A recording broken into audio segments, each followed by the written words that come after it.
प्रभु के मधुर नाम में आप सबों को जय मसीह की। परमेश्वर पिता का धन्यवाद हो।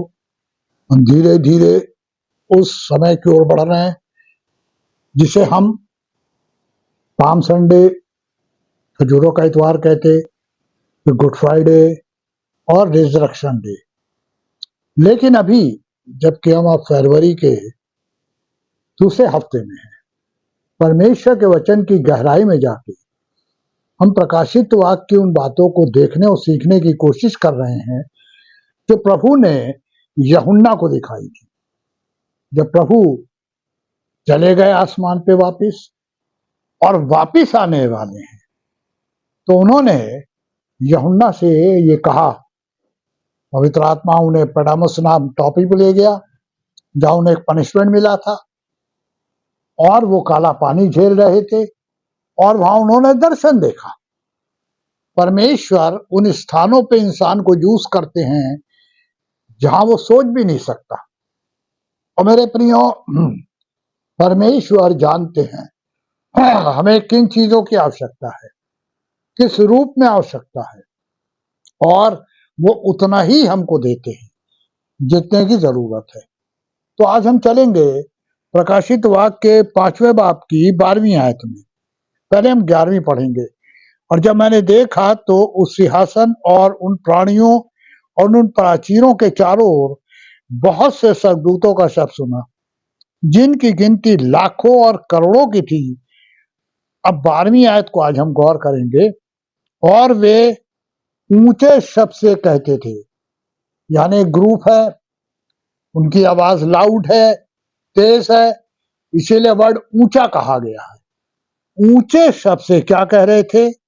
ऊंचे शब्द से कहते थे, वध किया हुआ मेमना। आगे लिखा है, वही सामर्थ और धन और ज्ञान और शक्ति और आदर और महिमा और धन्यवाद के योग्य है। तो हम शुरुआत करते हैं वध किया हुआ मेमना। हम सब जानते हैं कि यीशु मसीह के लिए यह भविष्यवाणी थी कि वो एक मेमने हैं। और जब वो जा रहे थे बपतिस्मा लेके, तो उनके लिए कहा गया, देखो ये परमेश्वर का मेमना जा रहा है। हम सब जानते हैं मेमना उस बच्चे को कहते हैं जो भेड़ या बकरी का होता है। क्यों? क्योंकि ये डिग्री उनको क्यों मिली? उसका पहला कारण था कि वो चरनी में पैदा हुए। मेमना चरनी में पैदा होता है। और दूसरा, उसका अंत सैक्रिफाइस होता है, काटा जाना। प्रभु यीशु भी वध किए गए। तो मेरे प्रियो, यहाँ पे एक बहुत बड़ी बात है कि प्रभु यीशु को यहाँ बहुत सी डिग्रियां दी गई। उस डिग्री में जो पहली डिग्री थी वो है वध किया हुआ मेमना। और यहाँ पर हम एक खास बात देखते हैं चल के प्रेरितों के काम में, उसके पहले बाब की, उसकी 3री और 4थी आयत।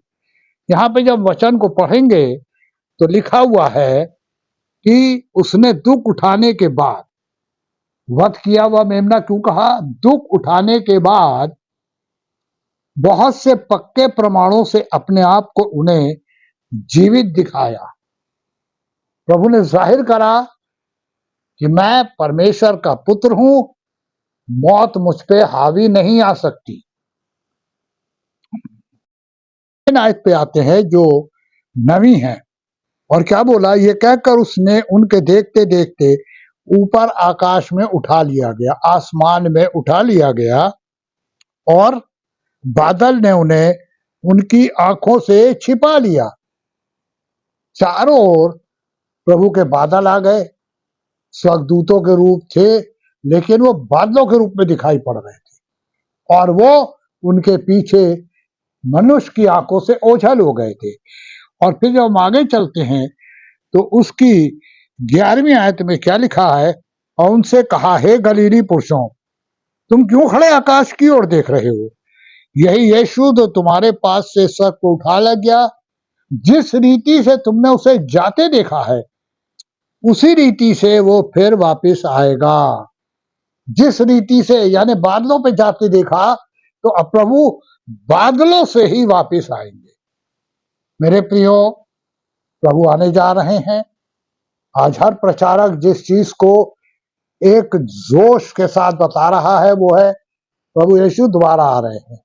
जो कुछ हमने कमाया सब यही छूटने जा रहा, चाहे बापा झोपड़ी हो, चाहे मीडियम क्लास के छोटा घर हो, और चाहे बहुत बड़े आदमी हो, महल हो, कोई कुछ नहीं ले जा पाएगा। ये शरीर नहीं ले जा पाएंगे हम, बड़ा इसको संवारते हैं, सब यही रह जाएगा, मिट्टी में मिल जाएगा। मेरे प्रियो, जाएंगे क्या? हमारे काम। यहाँ पे वचन यही तो सिखाना चाहता है कि हमने अपने लिए क्या कमाया, हमारी लाइफ में हमने क्या अर्न किया है। यीशु मसीह ने हमारे लिए प्राण दिए, इसीलिए उनके वर्ड वध किया हुआ मेमना। और वचन ये बात आता है कि जितनों ने उस पर भरोसा किया वो उन्हें कभी लज्जित नहीं होने देंगे। किसी भी परिस्थिति से वो निकले, परमेश्वर कभी भी उन्हें लज्जित नहीं होने देंगे। मेरे प्रियो, चेले जब प्रचार करने लगे तो जो सबसे पहले उनको चीज दिखाई पड़ी या मिली वो क्या थी?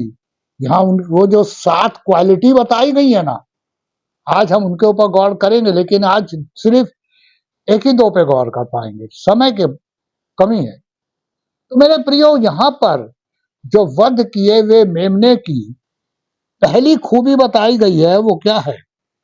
यहाँ लिखा हुआ है कि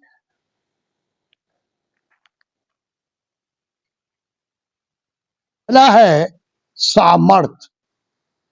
यहाँ पे पावर, सामर्थ। प्रभु के पास जब वो पृथ्वी पर थे तब भी सामर्थ थी। उस सामर्थ को उन्होंने लोगों की भलाई के लिए यूज किया, कभी किसी के विरोध में कभी यूज नहीं किया। चाहते क्या नहीं कर सकते थे। जब उन्हें यहूदा इस्करियोती पकड़ने के लिए आया तो प्रभु ने क्या कहा था? अगर मैं अभी पिता से विनती करूंगा तो वो 12 पलटन से ज्यादा स्वर्गदूतों के भी भेज देंगे, पूरा रोम देश बर्बाद हो जाता, एक पलटन से बर्बाद हो जाता स्वर्गदूतों की। वचन बताता है कि एक स्वर्गदूत ने जब एक बार नरसंहार किया, मारा, तो 1,85,000 से ज्यादा लोग मर गए।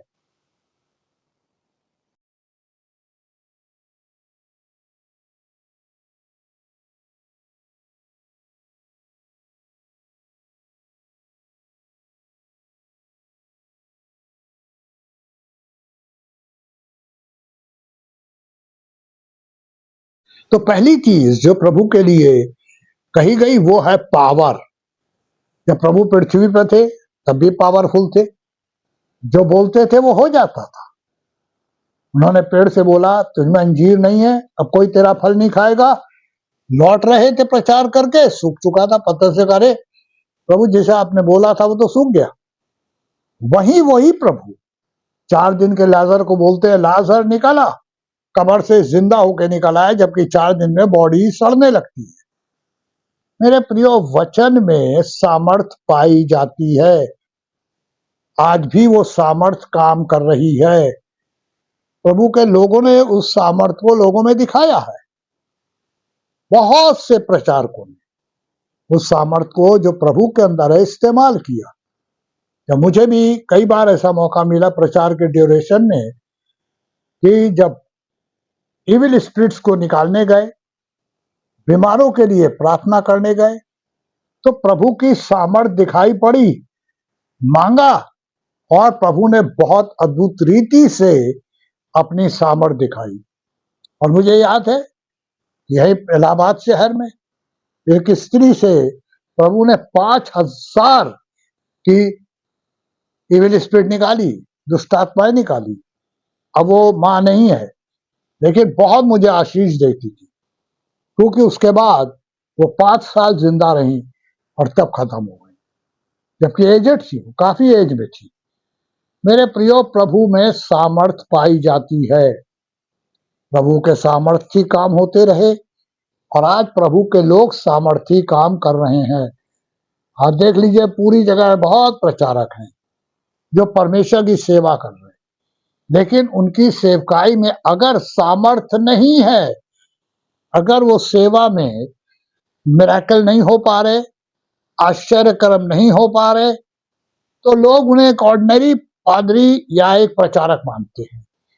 लेकिन जहां ये सामर्थी काम होते हैं वहां पे लोगों की भीड़ होती है, इतनी कि लोग गिन भी नहीं पाते। तो मेरे प्रियो, ये सब परमेश्वर के दासों के संग होता आया है, मेरे संग भी हुआ, इसलिए मैंने देखा है। तो परमेश्वर के लोगों में जो सबसे पहले प्रभु वध किए मेमने के अंदर सामर्थ्य है, वो अपने लोगों को देते हैं। जब प्रभु पृथ्वी से उठाए जा रहे थे तो उन्होंने क्या बोला था चेलों से? मत्ती 28 पढ़ लीजिएगा 16 से 20। ये पृथ्वी का सारा अधिकार मुझे दिया गया, आकाश और पृथ्वी का। तुम जाओ प्रचार करो, देखो मैं दुनिया के सब दिन अंत तक तुम्हारे साथ हूं। चेले निकल गए, प्रभु तो आसमान पे जा चुके थे, लेकिन पतरस से लेकर के सारे चेलों ने एक्सेप्ट यहूदा इस्करियोती, सब ने सेवकाई की और बहुत अच्छे ऐसे कार्य करे कि लोगों को चंगाई के साथ साथ आज प्रचार के द्वारा मसीहत फैली। मेरे प्रियो, ये सामर्थ है जो फैला रही है आज भी वचन को, किसी कभी नहीं रुक पाएगी। कोई कुछ भी कर ले, परमेश्वर का वचन जो प्रचार होने से, फैलने से नहीं रुक पाएगा। आज जो मसीहत के सबसे बड़े विरोधी हैं, जानते कौन है? मसीही खुद, क्रिश्चियन खुद। क्यों? क्योंकि मसीह उनमें दिखाई नहीं पड़ता है, मसीह उनके अंदर से कहीं दिखते ही नहीं। और इसीलिए कहा जाता है कि ये मुंह से मेरा अंगीकार करते हैं पर अपने कामों से मेरा इनकार करते हैं।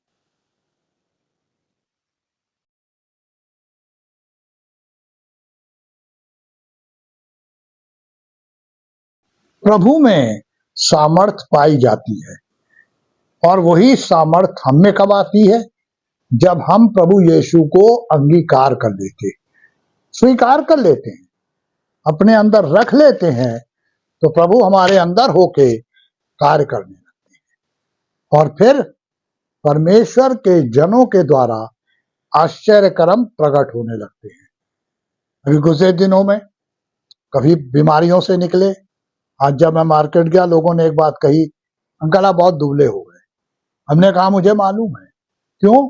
क्योंकि इधर करीब 6-8 महीने से कंटिन्यू बीमारी ने घेर रखा था, लेकिन परमेश्वर का अनुग्रह हुआ, सही गाइडेंस मिली, सही डॉक्टर मिले और ट्रीटमेंट शुरू हुआ और पता चला कोई बीमारी नहीं थी, एक ही है, और वो है हाई ब्लड प्रेशर, जो अब पूरी कंट्रोल में है। अभी परसों भी दिखा के आए, उन्होंने कहा सब कुछ खाइए, नमक बाहर से मत खाइए, सब खाइए। बीमारी हमें कमजोर करती है, वैसे ही पाप की बीमारी हर मनुष्य को आत्मिक रूप से कमजोर करती है। जो मनुष्य संसारिकता में, संसार की चीजों में, अपने नाम के लिए और बहुत सी अभिलाषाओं को बीमारी के रूप में पाल लेता है ना, वो जीवन भर पाप की गिरफ्त में रहता है और प्रभु से दूर होता चला जाता है। उसको गलतफहमी होती है कि वो प्रभु के निकट है, लेकिन वो होता नहीं है। मेरे प्रियो, दो सच्चाई है, एक वो जो दूसरे को दिखती है और एक वो जो दूसरे को नहीं दिखती है। मेरे प्रियो, परमेश्वर क्या चाहते हैं? हम में सामर्थ्य है, हम लोगों के बीच में एक सामर्थ्य बने और लोग हम में प्रभु यीशु को देखें। आज क्या हमारी छवि ऐसी है कि लोग हमें, हमारे पड़ोस के, हमारे मोहल्ले के, हमारे आसपास के लोग हमें एक मसीह के रूप में जानते हैं? कल मैं लेटा सोच रहा था और तब मुझे याद आया कि मेरे मित्रों में से आज कोई जिंदा नहीं है। सब मेरी एज के थे, सब इस संसार को छोड़ के जा चुके हैं। और मुझसे उन्होंने एक शब्द कहा था, सब ने, यार तू हम लोगों के ग्रुप के लायक नहीं है क्योंकि तू पादरी हो गया है। मुझे उनके शब्द भी याद हैं जब मैं जमुना चर्च में अपने चर्च में प्रचार करके उतरा था। आज जब उसी चर्च में मैं जाता हूँ तो मुझे याद आता है कि मेरे मित्र कहाँ कहाँ बैठते थे। आज उनमें से कोई भी नहीं है, कोई भी जिंदा नहीं है। एक दो हैं जो मुझसे 1-2 साल बड़े हैं उम्र में, लेकिन वो परमेश्वर के करीब हैं या नहीं तो परमेश्वर जानते हैं, पर मैं उन्हें मित्र इसलिए नहीं कहता क्योंकि परमेश्वर ने उन लोगों में अभी वो भूख नहीं देखी। आज बहुत से लोग हैं जो मेरे प्रियो चाहते हैं परमेश्वर की सामर्थ मिलेगी, हर एक को मिलेगी, प्रभु का वायदा है, लेकिन शर्त है जब तुम संपूर्ण मन से मेरे पास आओगे। संपूर्ण मन। अगर हमारे मन में किसी भी कोने में कहीं कुछ छिपा है तो उसे प्रभु पर प्रकट करें, प्रभु कैसे साफ करें और देखिए प्रभु सामर्थ देगा नहीं। मेरे प्रियो, प्रभु की सामर्थ आपको भी मिल सकती है। जो यहाँ लिखा हुआ है, वध की मेमने में सामर्थ पाई जाती है, हमारे अंदर आएंगे सामर्थ आ जाएगी। ये वर दीजिए, ये वरदान प्रभु से मांगिए और प्रभु की आत्मिक और सामर्थ आपके संग होगी। परमेश्वर के वचन के द्वारा इस दिन हम परमेश्वर की सामर्थ को अपने अंदर प्राप्त करें और परमेश्वर की सेवा में लग जाएं। वही हमारे लिए सबसे बड़ा स्वर्ग के राज का योगदान होगा जो हम पृथ्वी पर दे सकते हैं। तभी हम खजूर की डालियां लिए स्वर्ग में होशन्ना गा रहे होंगे। प्रभु करे कि प्रभु की आशीष आपके संग हो और प्रभु आपको बहुत आशीष दे। इसी विनती के साथ, आशीष वचन के साथ आज इसको खत्म कर रहे हैं। प्रभु आपको सामर्थ दे, आशीष दे। आमीन, आमीन।